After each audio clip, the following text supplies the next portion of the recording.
Aloha! So this is my video about my interview. So who I interviewed was Amanda Ford. Some of you guys have probably taken a class from her here at BYU Hawaii. And I chose her specifically because I took her meditation and mindfulness class last semester and I loved it. A little bit more about her background. So she holds meditation classes, not just for the school, but she also does retreats for people that they can sign up for. She's also a licensed therapist.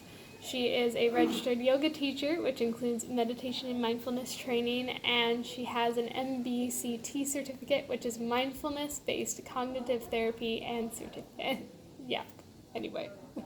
So after taking her class on meditation mindfulness, I have also started thinking seriously about becoming a certified meditation and yoga instructor.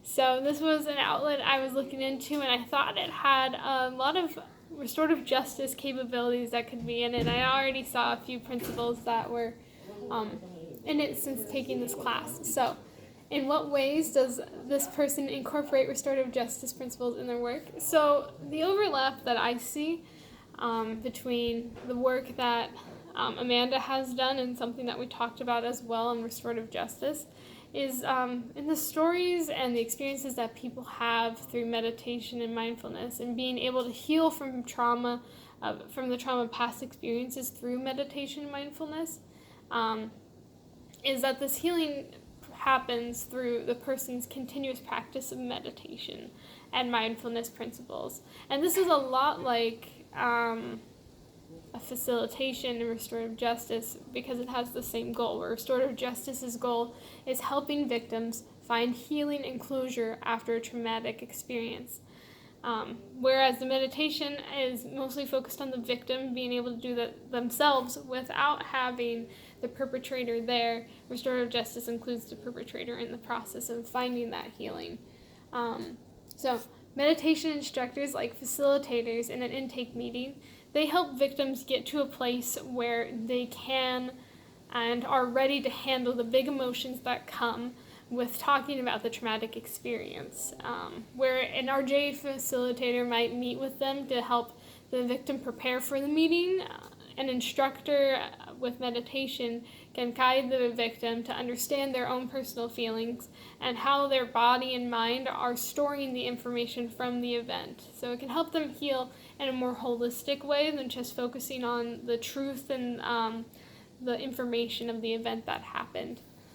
So to connect this to restorative justice theories, in chapter 22 from some of the online readings, we talked about the power of revealing and recording the truth of the crime/traumatic experience. And we've discussed this many times in the past that one of the main things that victims want are answers and information.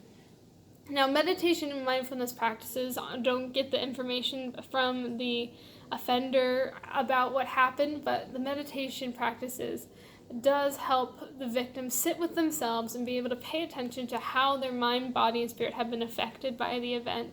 Many victims fear facing the hard feelings revolving around the event. Some, honestly, like Amanda explained, some do have physical feelings that they have whenever they think about the event or have health conditions because of it.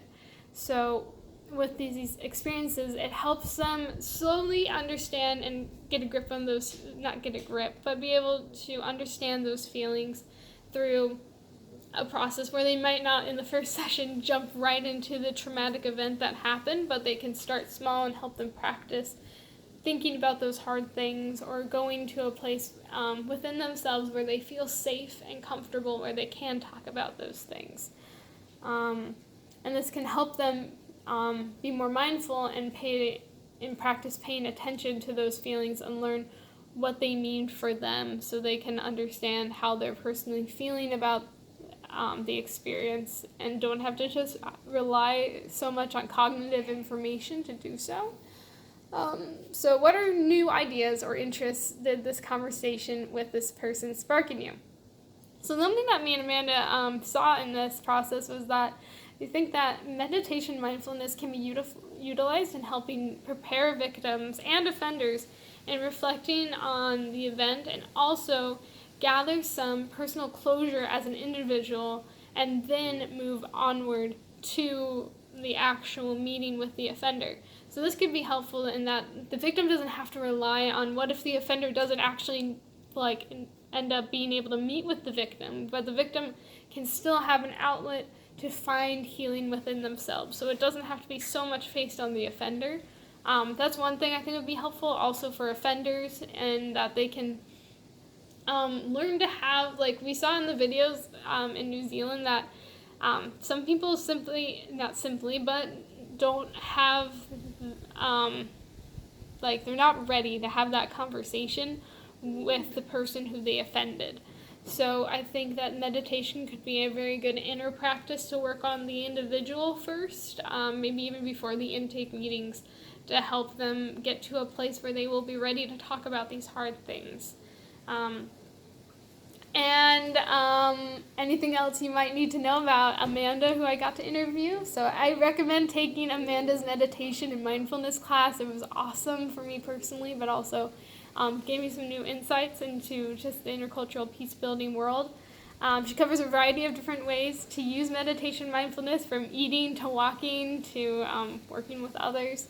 And if anyone is on the island on June 14th, they are going to be doing a social/information meeting on some meditation labs that will be going on during the fall semester. So that's my video. Hope that you guys have a great rest of your day.